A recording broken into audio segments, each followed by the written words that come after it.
Good afternoon from London to everyone, whatever their time of day, to everyone who's joined us from all over the world, Europe, MENA, Asia, Pacific, Africa, the Americas. I am Stuart MacDonald, and I am delighted to moderate this timely and one hopes authoritative webinar. It is the latest in distributed ledger technology, or DLT, and crypto assets investment specialists Aero Capital's thought leadership series of educational webinars. The title of the most recent webinar was Crypto Assets, Inflation Hedge, Portfolio Diversifier, or Return Enhancer. This is just one of the many questions that arise when investors look at this exciting new asset class. One of the ones just before that focused specifically on non-fungible tokens. This time, the conversation will be wide-ranging and open-ended, using a panel rather than a presentation format. We will address as many of the issues and developments within and around the DLT and crypto asset space as time will allow. These can include DeFi and decentralization, NFTs, the cryptocurrency markets, regulation, market structure, and the proliferation of new instruments.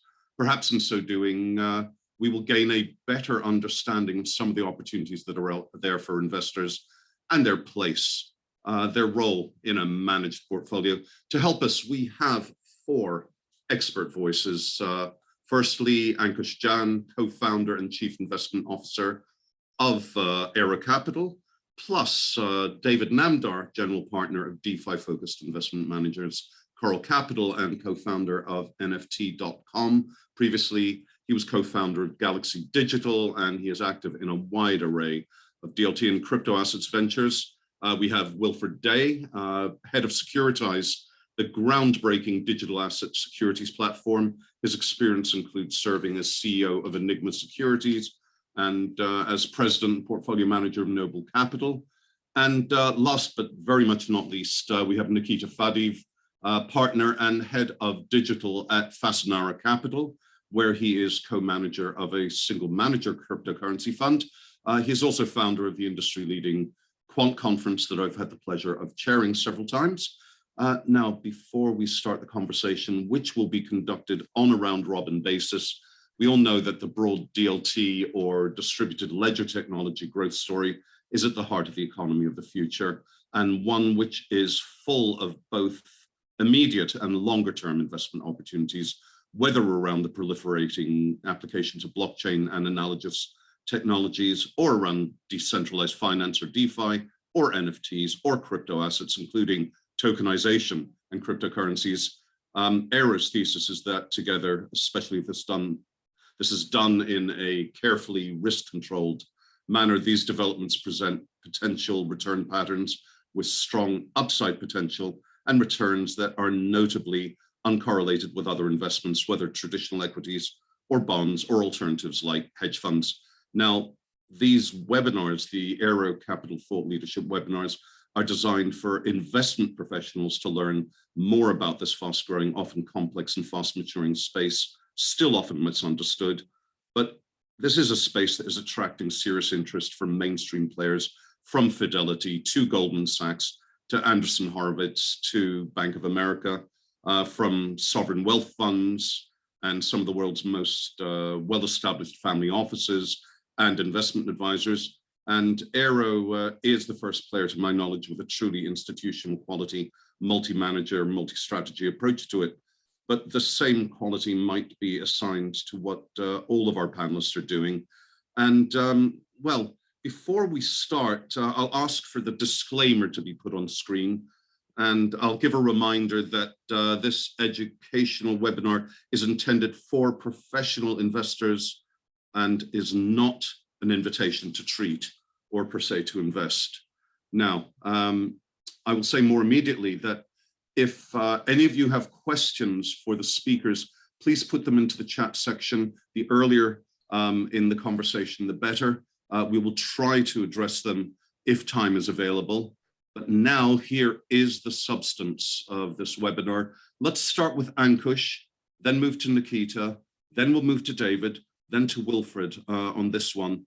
Now, cutting to the chase, Ankush, what is happening in the crypto markets? Okay, thank you, Stuart. Well, a lot has happened since we had our last webinar, but I think a good place to start would be to touch on what happened last year, because last year was a spectacular year for crypto. We saw a great deal of strength, really impressive returns, and several narratives like the rise of NFTs, interoperability, DeFi 2.0, and layer one competitors to Ethereum like Solana and Terra, which did exceptionally well. That surge in demand combined with decline of supply of Bitcoin and other cryptos meant that the market did very well. But so far this year, these narratives have continued. They continue to play out. Every week we see new developments and things remain impressive. But the key difference is that there's been very weak demand compared to last year due to declining sentiment. That's partly due to the macro environment, so the Fed tightening rates, which of course has an impact on risk assets. Also the unfortunate geopolitical uncertainty. But whatever the reason, it has meant that prices have been weak and volumes have been declining, leverage has rolled off, and open interest has been falling. Now, in terms of what could happen over the course of this year, of course, long term, we're all very optimistic of this asset class and the growth that is yet to come. In the short term, it's a bit more difficult to say. We have seen some recent strength in Bitcoin over the past week, but at least looking at the network, so the network metrics that we look at, there's not much happening on the demand side. A lot of Bitcoin holders are still underwater, which could put a cap on things. I think we could see Bitcoin being relatively range bound for the next few months. And although there is some dispersion between different sectors, so you have DeFi, NFTs, Metaverse, Web 3.0 tokens, all coming into the forefront of things. While sentiment remains low, I'd expect things to remain and to trade in similar directions. And only when sentiment picks up, then we'll see a bit more dispersion between them. There have been some narratives like Bitcoin's censorship resistance, Bitcoin's inflation hedge capability. In the short term, there might be some merit behind that. Long term, it's very difficult to verify that using data. So time will tell. And one final thought, I think, at least for me, one of the most exciting things this year is probably one of the most boring things, and that's regulation. I think in the US particularly, we're going to see a lot more clarity in terms of DeFi, how banks can custody crypto, can trade crypto, central bank digital currencies, stable coins, and that will make things a lot more suited for institutions to continue to allocate capital to this asset class. So, a lot of exciting things happening. That's where we are currently, and that's my view. Well, that's a great start, Ankush. Nikita, would you share some thoughts with us, please? So first of all, thank you very much for having me. So I think just to expand perhaps a little bit on what Ankush said, to me, what's interesting right now is how the market adapts. So we're obviously seeing a lot of inflows in all sorts of strategies. People were coming in through the bikes and shovels angle and investing into the infrastructure and in the piping. And so the amount of capital that was injected essentially had like a ripple effect, because obviously it takes time to deploy. And when everyone raises and everyone is chasing the deals become crowded. And in crypto, I guess crypto native guys and the private individuals, they did fairly well and historically, and they just were reinvesting. So it became quite crowded, and as a result, the timelines of and expectations both on the product side and on the availability of capital were mismatched, and so we've seen quite a bit of divergence there. And so that's kind of on the private side, and on the liquid side, well, that's already showed itself through the price action. Like all the even the blue chips are deeply underwater on the DeFi side in particular. There are some outliers, but mostly it's those that kind of closer to breaking even but vast majority are underwater. And to be honest, this is just underlines the reflexive nature of crypto, both on the way up and down. And so what we've seen as well is that people on the fund side start to diversify, start looking into new strategies. And what's interesting is that kind of the business models of a lot of centralized venues, be it exchanges, be it lenders, be it trading firms, and whatever else, they are being challenged because this gross bootstrapping. It is nice in the first phase, but like when you're meant to already have some adoption, and we see it in both on CeFi and DeFi.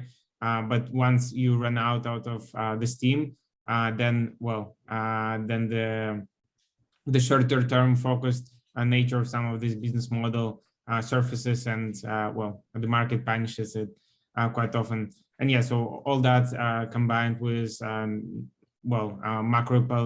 and geopolitical situation makes it harder, but that's in the immediate term, but mid-term, long-term, pretty bullish. Okay, good to hear. Thanks, Nikita. Let's go over to you, David Namdar. Sure, and also grateful to be here. It's always it's a fun and special group, so honored to be part of it.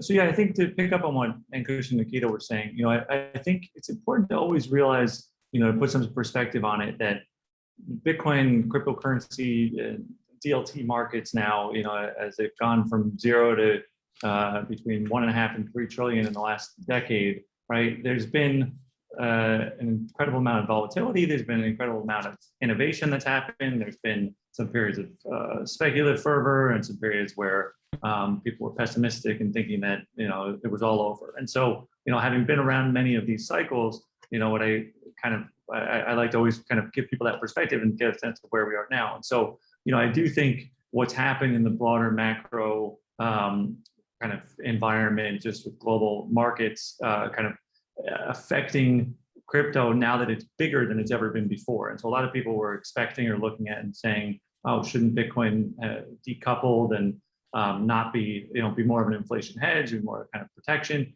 And the point is, now that it's gotten so large, right, when the macro overall economy is facing headwinds, right, crypto is one of the only asset classes they can go to for quick sources of liquidity. So I'm not surprised that it actually is serving its purpose when people are able to kind of get money out and get to that capital when they might not otherwise be able to with other forms. And just otherwise, I think, there's just so many important developments that have happened in the past year or 2 years, and I'm excited about in this year that we'll dive into here in the conversation. But ultimately, another really important thing to put in perspective is just in the past year, the amount of venture capital that's been raised is somewhere in the magnitude of $5 to $10 billion, exclusively focused on digital asset investing. And so that's something that we've had a convergence of both investors within the space raise that capital, and then investors from the traditional world finally start to raise dedicated pools of vehicles to invest in the space. And so it's just creating this environment where the overall macro for crypto is the best it's ever been in its history, where people, when they have and entrepreneurs have ideas and new projects that they're starting, the ability to actually get those funded and actually hire and build and attract better and better talent is the best it's ever been. Brilliant. Terrific, David. Wilfred, would you like to come into the conversation? Yep, great to be here. Good morning. Yeah, so I think the cryptocurrency space continue to grow, and we're seeing more and more opportunities in the space for financialization. See the products mature in US and in Europe, especially. That sort of emergence of exchange traded products, some of the thematic products out there. That's that's inviting a lot of inflows from a traditional world. I do agree with David's comment regarding more of a traditional folks coming into the crypto, and to a certain degree that increases the correlation to the general risk asset class, and that's expected, and that's a great thing. One thing that I observed recently is a decline of the cryptocurrency volatility, which is quite interesting. The crypto, Bitcoin or Ethereum in general is claimed to have a very high volatility, and we're seeing after the volatility goes from 80% annualized vol to going down to like 45, 60, and normalized around 55 and 60 in recent month. That's quite interesting. This is because this is one of the reasons that, or one of the sort of a reflection of the maturity of the asset class. This is and then more and more folks coming in, the more hedgers, the option market become more mature. In the sort of NFT or DeFi space, at least we see a lot more regulatory, sort of attention and paid to this area, and it allows for institutional folks to get in. I think overall, I think in my view, it's definitely an path to maturation, path for more global adoption, and this is we're definitely in the right direction. Going to additional comments regarding the VC investment in the space. We continue to see large macro, large infrastructure VC funds coming into the space, looking for DLT investments, not only even for the sort of a pick and shovels, but also looking at a more active, sort of an alpha play in the space, investing in specific DeFi projects, investing in the network with the data, sort of data infrastructure. And so everything is actually very, very interesting compared to, say, a year and a half ago. That's my comment there. Wilfred, that's really interesting.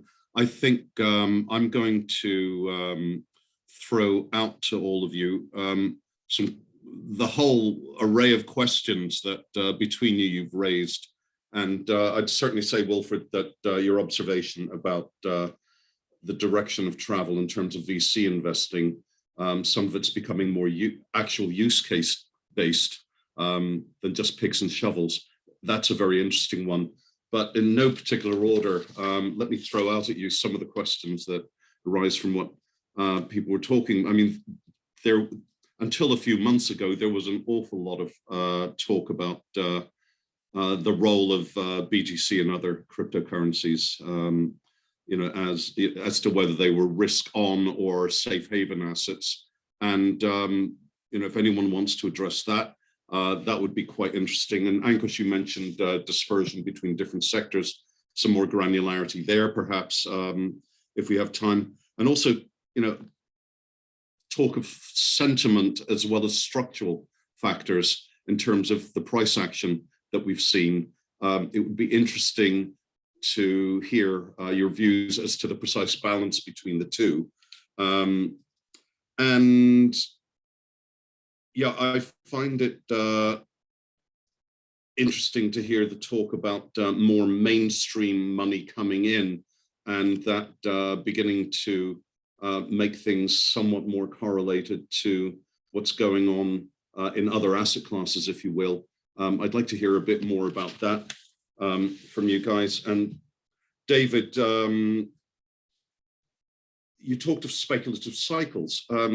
Is this one in some sense different to the previous ones? It would be good to hear your thoughts on that.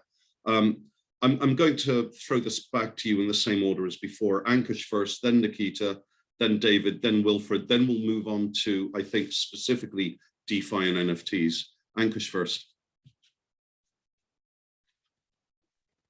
Okay, yeah, so some really interesting topics being brought up there. We've done a bit of research into the role of Bitcoin and crypto more generally, whether it's risk on or risk off, because I mean, there are quite a few narratives that have been brought up about Bitcoin, whether it's a payment mechanism, store value, inflation hedge, and so on. And often, sometimes they can go hand in hand, sometimes they can contradict each other. So some narratives suggest that Bitcoin's risk on, others suggest that Bitcoin's risk off.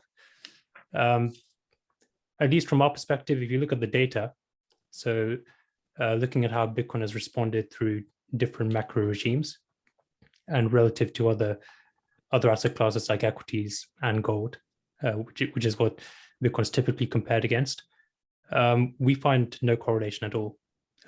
Bitcoin is a risk neutral asset. We've broken things down in terms of high level correlations as well as underlying, principal component analysis. And we've done various other types of analysis. Of course, it's a very short data set, but at least from what we can see, there is no correlation at all. So Bitcoin is a risk neutral asset currently. As time goes on, of course, there'll be more macro traders trading Bitcoin, trading crypto, larger, more institutional investors using crypto in their portfolios alongside other asset classes. You'd expect the correlation to increase. But currently where we are right now, we think it's risk neutral. And although there might be some periods where correlations pick up and there might be some, at like a high level, you might think there might be a link on a weekly basis. Overall, we think there is no link. It's a new and emerging asset class. It'll go through its own cycles. Sometimes there might be liquidity events in the market, times when the market's under stress and where things move in one direction. That's quite rare. But yeah, generally we think it's uncorrelated, which is what makes it so exciting. It's a great portfolio diversifier. And when you have an uncorrelated asset with very strong growth, it's a great fit within any portfolio. Nikita, over to you. Yes, sure. So I would say that it's well, I mean, recently we've seen that obviously correlation between Bitcoin is quite high to equities and especially to tech stocks and especially the tech stocks that are not generating much revenue. I think the Goldman Sachs did some research on it, which was exhibiting I think above 0.8 correlation. But there, I think it's quite hard to comment and look at the whole history of Bitcoin and say, over the past 10 years it was like this or like that, because obviously the types of participants was changing. So it was very much retail dominated, but progressively we see that percentage of retail, both volumes and just sheer capacity and strength is much smaller or shrinking, and I think it's probably already like smaller than the institutional counterparts. But yeah, what the way we kind of would think about it is actually that it's more of a risk-on asset, because we've seen over the past couple of months that it was behaving like one. And then again, one may want to draw conclusions based on a shorter time horizon or longer one, because maybe you could say this time it's actually a more representative and it's a shift in the market structure rather than we would expect a reversion to the mean. We would expect that because ultimately the cross section of participants that are participating on traditional markets and crypto is becoming much more unified. So we are expecting ripple effect, and the connectivity between the two markets to be larger as compared to what it was, and only increasing. But then in the longer term, I think that the store of value and inflation hedge, that part is is going to be becoming more and more important, because the narrative and lack of uniform definition of what Bitcoin is doing in a portfolio makes it a bit harder for it to occupy like a given portion in a portfolio. And yeah, volatility, although subsiding, but we've seen progressively that realized vol over the past few months been much higher than implied vol. it takes different views to make a market, which is precisely why these kind of panel discussions can be so interesting. And David, I wonder whether you would care to pick up on that point. Yeah, no, and that's actually very much what my point's going to be about different views, and that, you know, having been around the space for a while, what I like to tell people sometimes is that Bitcoin and cryptocurrencies can be a lot of different things and have been to different people and people in different countries. So in, you know, many people in the US and England and different kind of first world countries, you know, like to say, oh, okay, Bitcoin will never be this, it'll never be that, it'll never replace the dollar, it'll never replace fiat currency. And I tell them, well, why does it have to, right? Or what, you know, people think based on where they're coming from, you know, they like to say what it has to be or doesn't have to be. And so when I think about the market, you know, one of the things I like to remind people is that Bitcoin at its essence, it's a technology, right? Now, it's a little bit like gold. It's a little bit like a store of value in that spectrum, but it's also a lot more than that. And it's a little bit like a currency, but not that much, right? And then when you move down into different digital assets, Ethereum is not at all like gold. And it's also a technology first. It's a little bit like a currency. It's more like a commodity, right? And so people talk about that with burning, you know, gas and all that. And that was even the metaphor used, you know, when they're creating the mechanism for Ethereum transactions.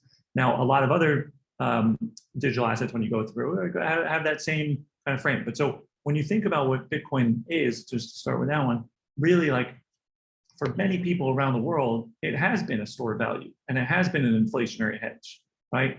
In many of those first world countries, it is much more of a risk on and risk off asset. And as broader asset class cycles and macro, like we had said earlier, you know, are affecting global markets and asset prices, right? And the moves by central banks or speculation over interest rate increases or decreases or pauses, that's affecting, you know, things from the broader kind of for larger economies, and that trickles down to some of the others. But in many smaller and medium countries and countries that have been worried about inflation or have actually been experiencing high or hyperinflation, Bitcoin has already been serving as one of the most incredible inflation hedges the world's ever seen.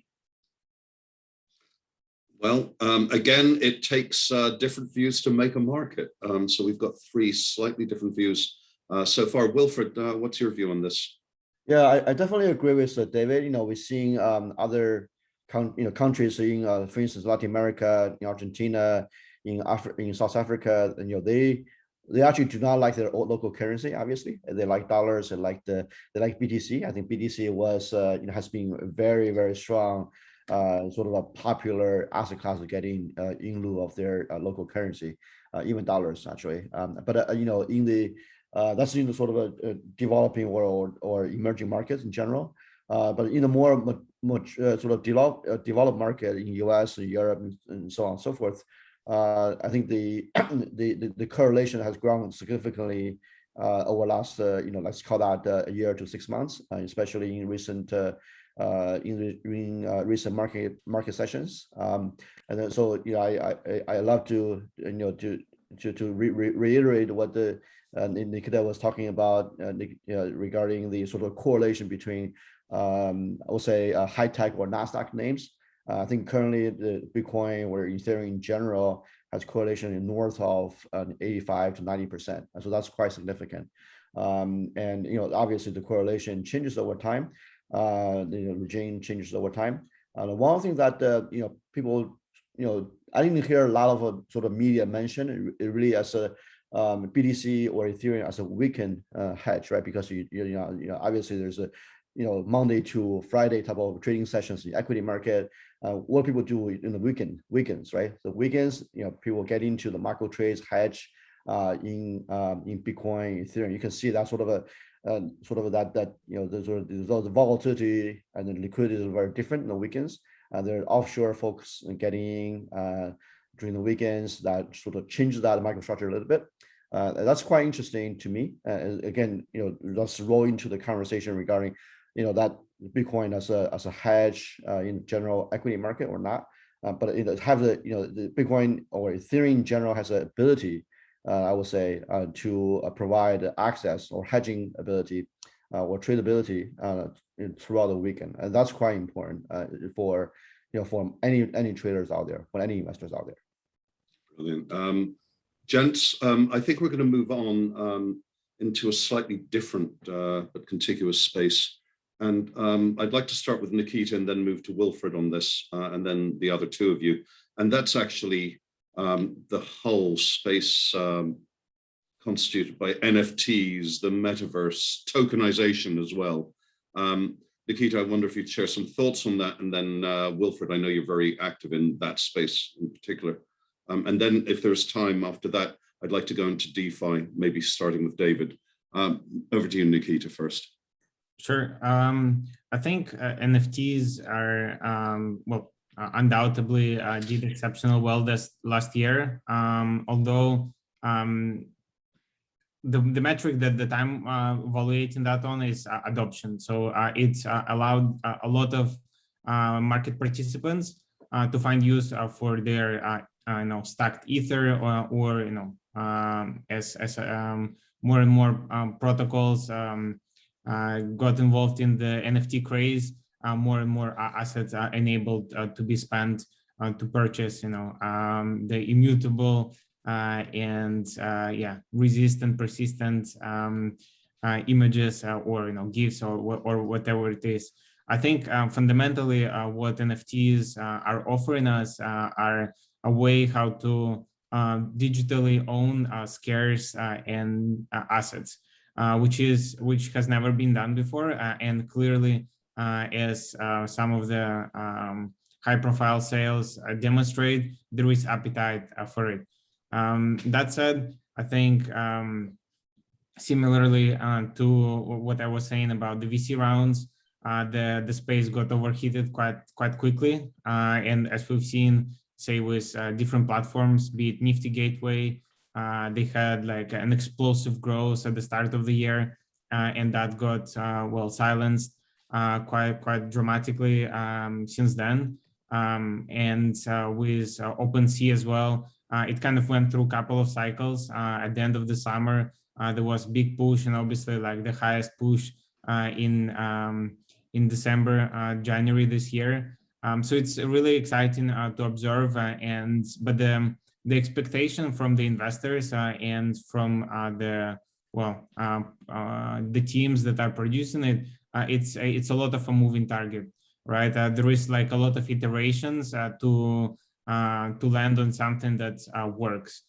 So we've seen that some art is really nice by subjective measures, while some other ones are pretty simple, let's call it that, and they could be selling for completely different amounts of money, and then the concept of utility, it just a lot of it is just trying to hide a cash grab, and just by putting a lot of layers on top and just essentially fabricating some easily falsifiable statistics of signaling adoption or hype, and I think that got a lot of people burned quite badly, and infrastructure around OpenSea's dominance with regards to security of the NFTs, then all the withdrawn bids that were re-enabled, and some really valuable NFTs were sold for a fraction of what they were meant to be. It just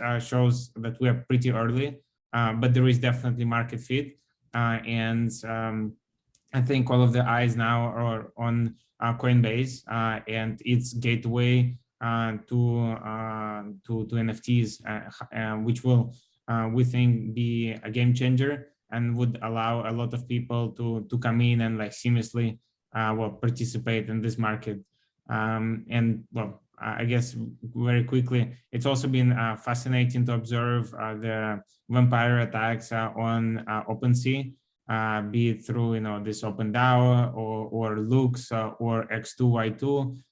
Everyone is trying to make the enemy out of VCs and trying to make community build and community first projects to challenge that and give opportunity for people to get access. But so far it looks like all of them resulted in, well, pretty bad price action, and a lot of these protocols got huge adoption in the first few weeks, but then got hammered as volumes tapered off, and as market got a little bit more evidence of adoption or not adoption of the protocol. So it's Nikita, that's brilliant, but I must give space to everyone else. Forgive me. Wilfred, over to you.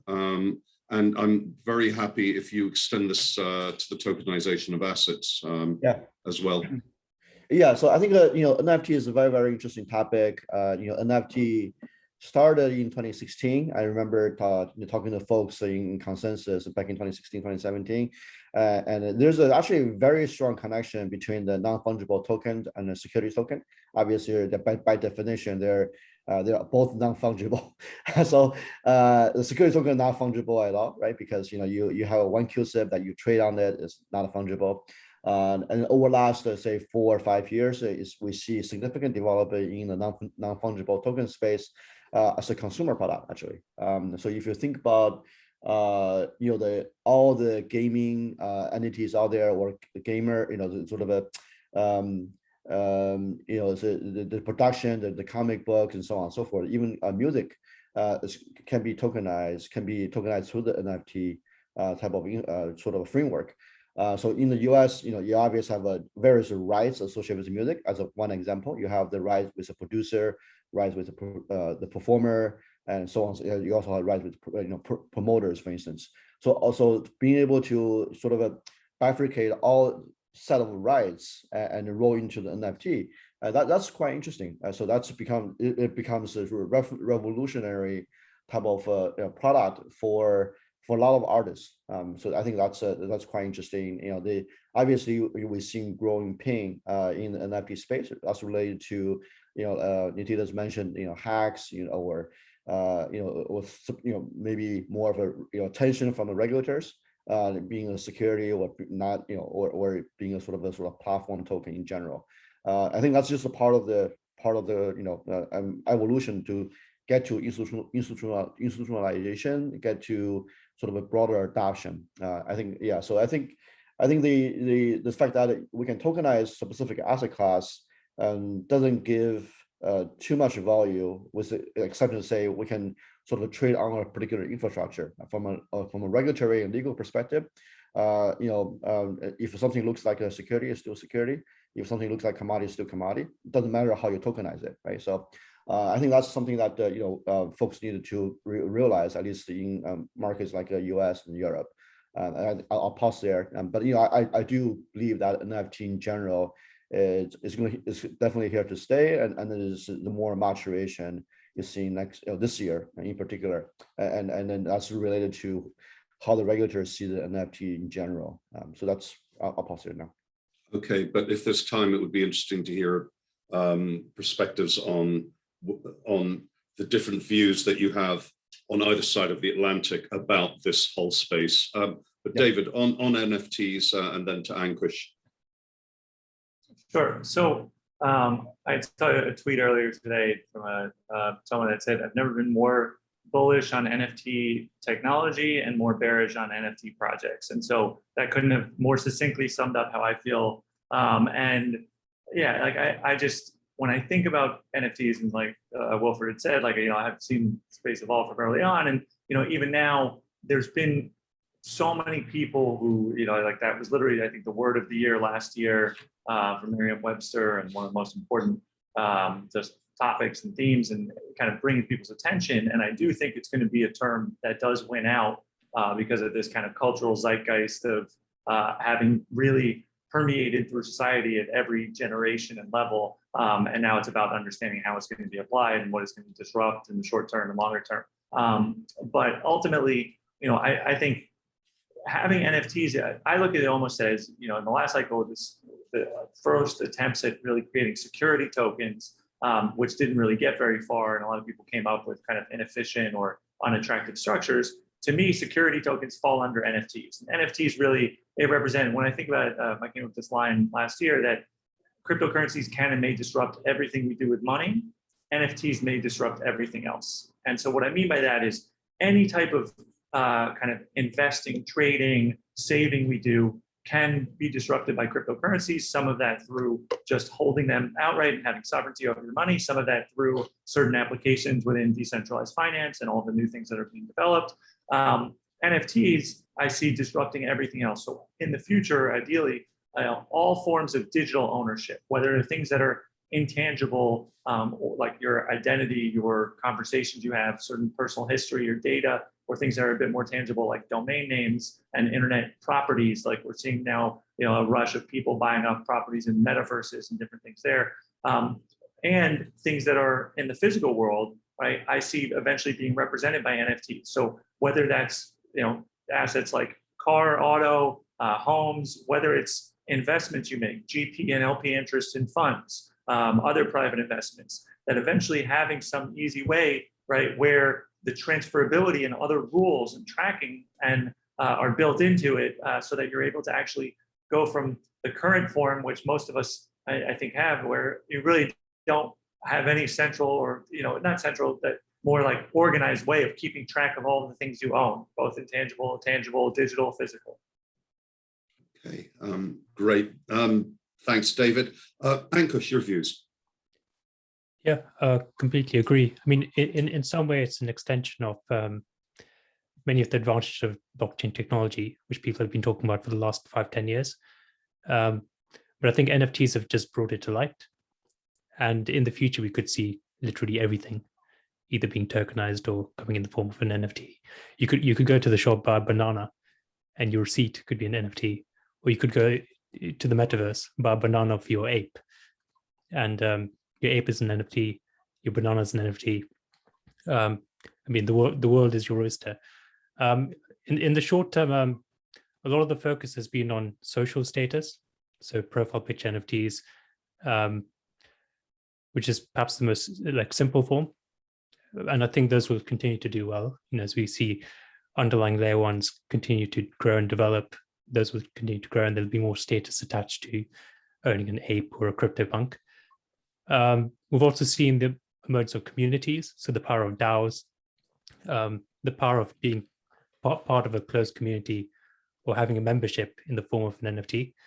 As time goes on, as we see both development in the decentralized space as well as the centralized space, you'd see the use cases channeling out to a lot of different areas. We're seeing early signs of that. Like Twitter, you can verify your profile pictures and link them to your NFTs. Or Instagram, they're working on their own NFT marketplace. I think even the New York Stock Exchange, they're considering an NFT marketplace as well.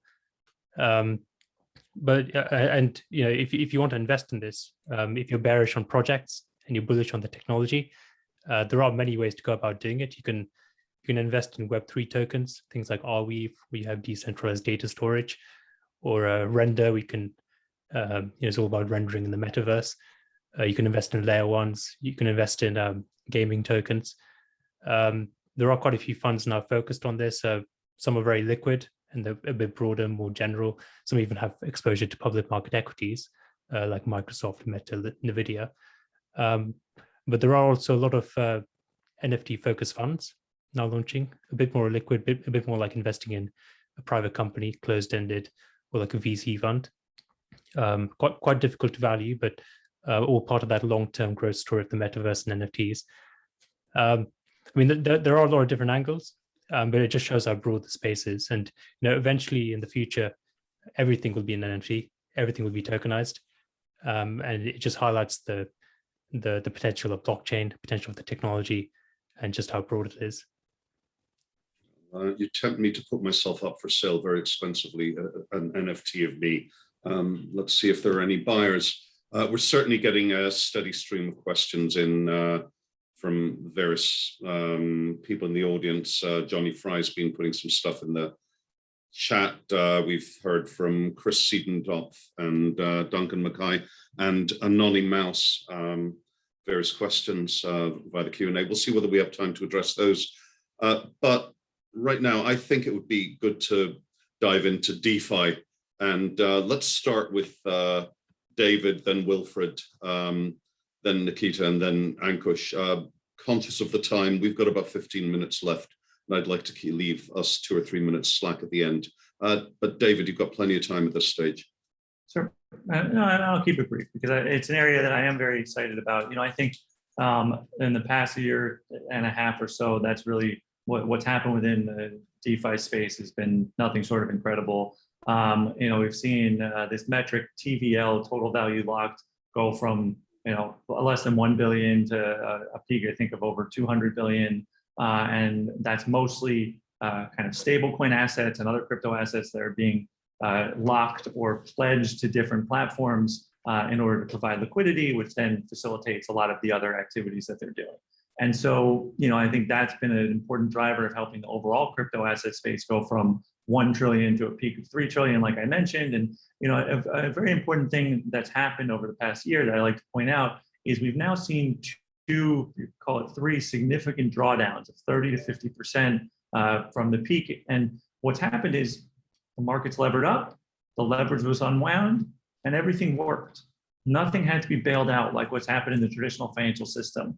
And really, if you remember, Bitcoin and cryptocurrencies were really born out of the GFC, the Great Financial Crisis, 2008, 2009. And so, the fact that things have worked so well, I'd like to point out that, I think we're going to be looking back on this past year or so as really the pivotal year, when crypto is 5, 10 times, 50 times bigger than it is today. And to point out that this year really proved the robustness of these new platforms and systems.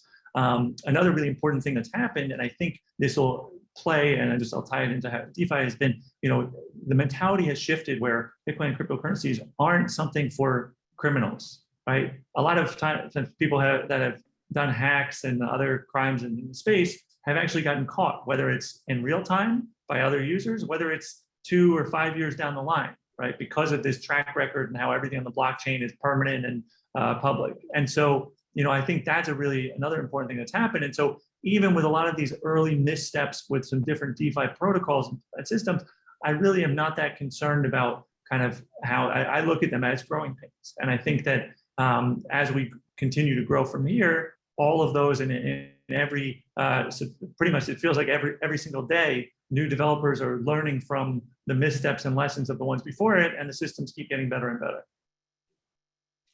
David, thanks a million for that. Wilfred, would you like to give your view? Yeah, the DeFi world is very exciting. So that's sort of DeFi is sort of a general term for like peer-to-peer financial sort of ecosystem, right? So that including borrowing, lending, and trading. The total sort of TVL right now is somewhere in the order of like 80 billion, as quite significant at this point.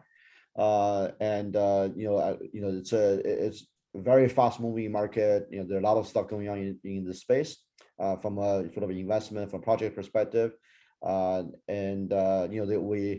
seeing a number of sort of DeFi index funds emerging over last call that a 6 months to a year timeframe. And there's most of the folks are focusing on the potential adoption from a Ethereum or EVM perspective. So this is Ethereum virtual sort of a machine. And so there's a lot of technology behind it that's quite exciting. And then with the DeFi, emergence of DeFi, you also see emergence of a DAO, so decentralized organization in general. And that becomes the sort of the key focus over the last 6 months in the ecosystem. A lot of folks are working on, well known, there's DAO organization trying to bid on constitution. There's DAO organization trying to buy some football leagues in the US. So there's actually a very, very creative use case for DAO and for decentralized DeFi in general. I think that this component of the sort of crypto ecosystem will grow. I don't know when it's going to overtake, sort of a mega, of the world, like Bitcoin or Ethereum. But I think it's definitely related to the dominance of Ethereum over time. And I'm very excited to see what's going to happen. The Q3, Q4 this year when Ethereum become a proof of stake and how that relates to the DeFi world. Nikita, over to you. I guess just for the sake of having a more weighted view, I think the technological aspect and how quickly space grows is phenomenal. But I think what is not spoken enough is the risk and how much of things are rehypothecated and the interconnectivity across chains and cross protocols. And although it's true that there were no bailouts, but there were like literally hundreds of millions lost, and a lot of people got burned through lots of different things. There is a lot of money to be made by over promising, and we've seen that play out time and time again. And it's not done oftentimes with bad intentions, but it's pretty hard to come up with the revolutionary product which has the right game theory aspects. And so what we see is that people are pasting a lot of the things from previous projects, basing on that and just tweaking things and iterating fast. But in the meantime, there are both opportunities and losses that are introduced. So I think it's inherently, by playing in DeFi, there are lots of ways to profit there. But inherently, again, you're a short wall because you're exposing yourself to really large fat tail risks, which sometimes don't play out, but when they do, you're exposed big time. So I think it will be really interesting to see now that rates dried up, the yields are drying up. We see that the arbs are not that apparent, and oftentimes risk adjusted, it's not worthwhile. So it will be definitely interesting to see like how DeFi performs through different cycles. Yeah. Well, thanks, Ankush. I'd like to hear from you now, and then we'll go back to David and Wilfred if either of them has anything to add to this particular topic. Ankush. Yep. Yeah, I'd also like to give a bit of a weighted view. I mean, clearly, there is a lot of potential in DeFi, and it has grown a lot over the past couple of years. But I think the two key things holding it back at the moment are regulation. So, I mean, often the US authorities, they apply a bit more of an enforcement approach as opposed to a pragmatic one. So applying the same rules from traditional finance to DeFi, which doesn't always work. There has been some progress. The FATF issued updated guidance in October last year. They're going to release some more guidance this year. Also, the Bank of International Settlement, same thing. And that should definitely help. But until that's cleared up, I can't see it growing at the pace it should. The second thing is liquidity. So liquidity is key to the way many of these projects run and how DeFi works. So end of 2020, we had the whole concept of liquidity mining, which was good. It really helped in terms of growing our projects, and some very unique incentives were in play, which were very interesting. But it did lead to some instability, lots of farming and dumping, people moving between projects, a lot of instability. Then we had DeFi 2.0, so the concept of protocols owning their own liquidity. And then more recently, things like the curve wars or convex wars, where you're incentivizing liquidity from some of the key projects towards your own projects. But I think that's liquidity is still a puzzle that's yet to be solved, because there are different ways to incentivize liquidity, to promote liquidity within different DeFi projects and protocols. The way things are looking with Curve and Convex, it's a good development, but also there is risk attached, some systemic risk. I mean, crypto relies on composability, but there is some risk when things are being built on top of each other and you've got additional layers on top of the layers. And it kind of reminds you of the late noughties with the financial system, things being built on top of each other, and eventually something has to crack. But yeah, I mean, things are heading in the right direction. As David mentioned, the fact that this whole thing didn't blow up last year just proves that there is some resilience. The system works, finance in a decentralized way, replicating traditional parts of the financial system, creating new parts. It does work, and it is part of the reason why so many crypto funds are now getting involved. A few years ago, DeFi was close to 0% of their portfolios. Now it's 30 to 40%. We have specialist DeFi funds now emerging, yield farming funds, stablecoin lending funds, earning yields of 10 to 20% plus in a market neutral way, and much more when you take direction. So the potential is great, but I think the regulation and the whole liquidity concept needs to be ironed out first before we see the true growth. That's great, Ankush. The more nuanced the views that we have from you and the other panelists, the better. I want to throw this back to David and or Wilfred, if you have anything to add in the sphere of DeFi. We'll have to be relatively quick. We have only a few minutes remaining. But David, do you want to add to this? Yeah, I mean, I guess I think what's been interesting too, Ankush really touched on all of the different things that are kind of relevant and top of mind for me right now. So it's, I think being an active investor and manager in this space, I think it's really important to actually get your hands dirty with this stuff. That it's one of those things, like in different cycles in crypto, I always tell people, all right, well, you have to get your money off of centralized exchanges. You have to actually interact with some of these. And it's not actually as difficult as people think it is. Like, it really is democratizing access to a lot of financial services.